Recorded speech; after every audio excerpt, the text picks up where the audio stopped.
Hello and good morning, Odd Job Doer here, and today we got a recipe, a little special one, but you know what? No book review. This is a recipe of my own, and if there's anything else out there like it, I did not copy it.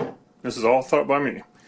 And this is what I pretty much have for lunch every day at work. Usually I'm not doing my odd jobs. So, this here is called Broccoli Surprise, right? And it's brought to you by a sponsor today.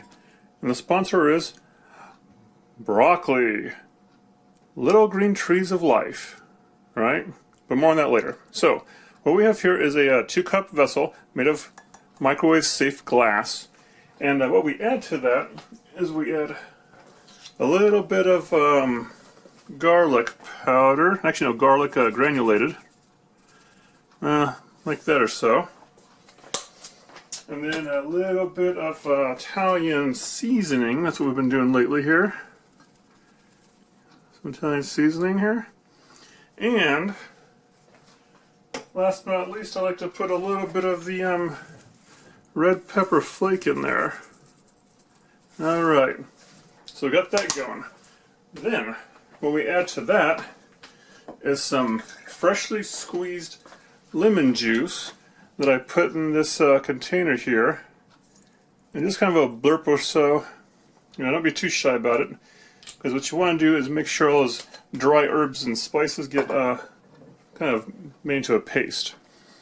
Then take one of our little friends here and you just muddle it and scrape out stuff in there and get the goodness all combined. And you know what? You can stay right there. In fact, add more of them. Now, when I go to the store here and look for broccoli, I used to go for the broccoli on the big thick stalks because they were cheaper looking.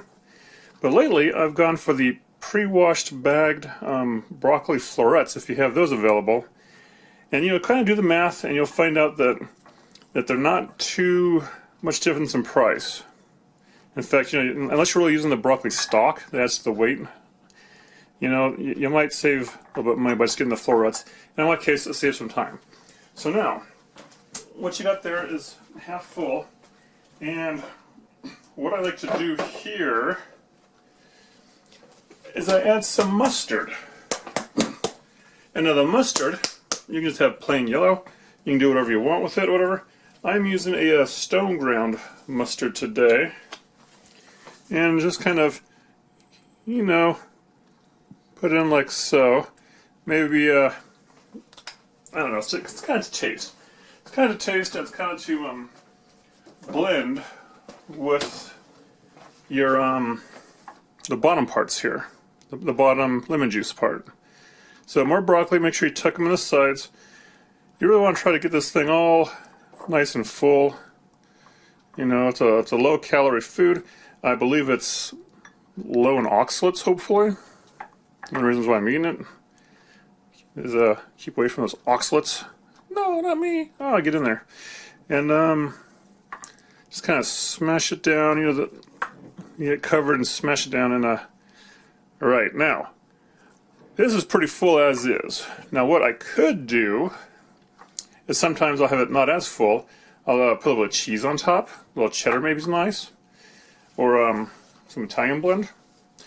But in this case, we have another guest star, because so many people are in the office like, oh, what's that smell, after I cook this. And the new secret ingredient to my broccoli surprise, or the surprise per se, is, yes, we've got some of this here. And it's a little tough looking now, but yeah, we got some nice shredded up kale. And that, of course, adds some vitamins and minerals to it. And it also adds, well, probably not much flavor. Maybe it has some flavor to it, but adds some roughage to it for sure.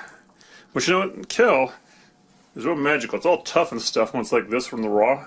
But when you nuke it, it lays down flat. And last but not least, I'm going to, and yeah, there's some oxalates in that, but I don't think there's that much to really ruin this. And I do some cracked white pepper on top. And what this kind of does, besides gives it some flavoring, is it will keep the lid from sticking to your cal sometimes. Now, I take this dish here and I cover it up with the lid for for transportation purposes. Being careful with the glass vessel. When lunchtime comes around, I basically will crack open the lid a little bit. In this case, I'll probably just have it sitting like so, but maybe I'll sit down lower. But I crack it open, put the whole thing in the microwave, set it for about 2 minutes. Now let that grind down for about a minute, and then making sure this lid's not sealed itself, I take the lid off. I'll take a fork and stir it. Stir the whole mess of it, make sure you get the bottom herbs and spices incorporated into the rest of the greenage. And then I put it in for maybe another, 30 seconds or so. Or what else will I do with it? Sometimes when I stir it, if it's dry, I'll put the lid kind of back on, not sealed on, just kind of back on, because you don't want it blown up. You don't want it sealed. But if it's pretty wet still, either from the water, the juices from the vegetables cooking down, the lemon juice, then I will take off the lid totally and nuke it for another, 30 seconds or so. And after that, stir it again, and it's ready to consume. So, like I said, something I made up, something I eat daily pretty much. Any questions or comments, let me know down below on this. And are you surprised it's not cream cheese for once? Anyways, this is doing my cream cheese shot. And I still got one more, I think, cream cheese video I'll be doing soon. But just want to share a little personal recipe of my own. So, thanks for watching. Ajabur, out. Broccoli kale surprise.